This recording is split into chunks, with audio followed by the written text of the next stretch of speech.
Assalamu alaikum. I just wanted to tell everybody my story about how I came to Islam and why I came to Islam. Basically, I was an atheist all my life. I had been born a Christian, technically, I guess. Well, I was born Muslim now, I believe, but I'm saying as far as my family goes, we were supposed to be Christian, Lutheran Christians, but we were never raised in the church. We celebrated Christmas, but that's about it. So basically, I was like kind of lost. I didn't know what I was really. I tried to be a whole bunch of different kinds of Christian, especially Mormon. I used to pray and pray to be Mormon. I took a lot of discussions for it and everything, and I believed in a lot of their beliefs as far as, you know, don't have sex before marriage, don't drink, don't smoke, you know, just keeping your body clean and all that. But the problem was I didn't believe in their prophet and all that, so obviously I couldn't be a Mormon. And pretty much after that I became really just disgruntled. I used to say horrible things. I figured, like, if God didn't want me, I didn't want him, so there must be no God, you know. I kind of just hated the idea of religion. I figured, like, it's just for people who can't think for themselves. They're mindless sheep, and they just need something to believe in because they're not strong enough in themselves.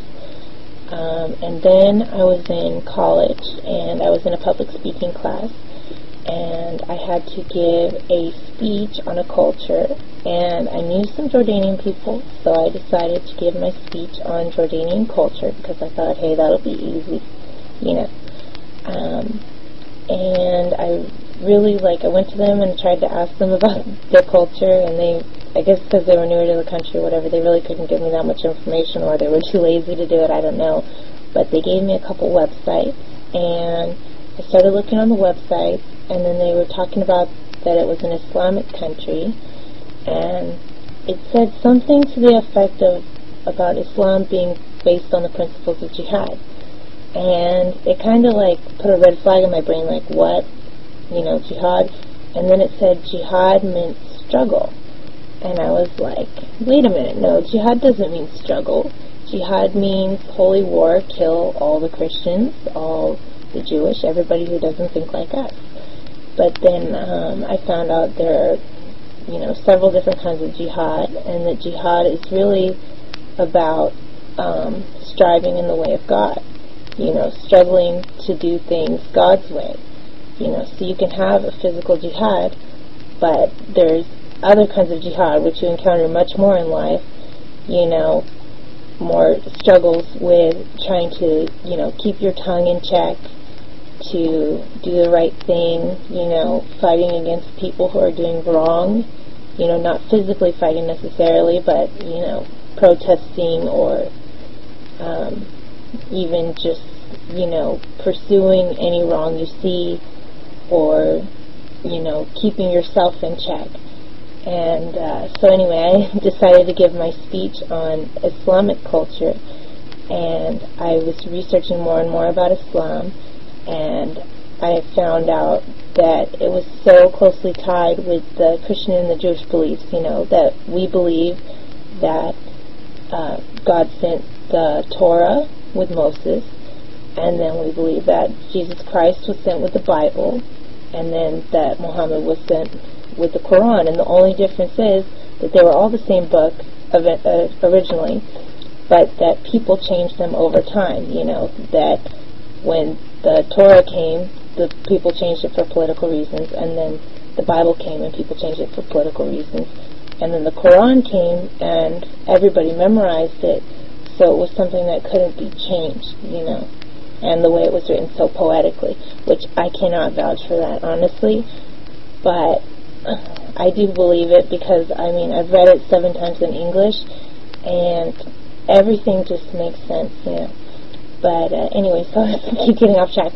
But I was doing my speech on Islamic culture, and I got up in front of my class and I said, okay, look, I'm not Muslim, this is not my religion, in fact, I'm an atheist, but I want you all to look at this religion and stop hating the religion itself or the followers. You can hate people who do bad things, but this religion is a good religion of peace and the same morals that most of you guys have, you know. And just after the speech, I kept researching and researching because I was looking for a contradiction in the religion or something that didn't make sense, something that like something that I would question and I wouldn't have an answer to it.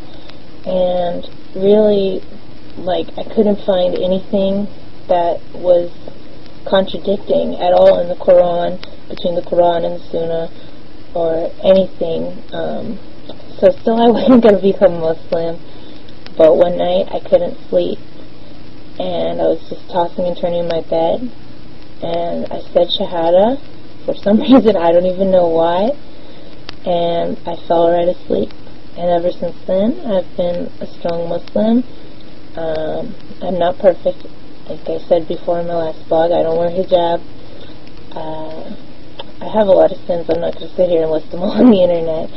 But Islam is definitely in my heart. I try to be a good wife, a good mother.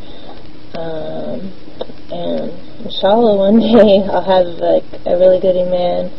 Right now I'm not quite there. I really wish I could have some sisters as friends, but to be honest, I don't have any Muslim friends. I'm real scared to go to the mosque. It's very intimidating for me. Prayer takes me almost an hour, and that's after 4 years. So, anyways, I just keep talking and talking. This is too fun. But I hope to catch you guys on my next blog, probably in like 10 minutes, because this is kind of fun. Hopefully I'm not annoying you too much. Alright, Assalamu alaikum. Bye.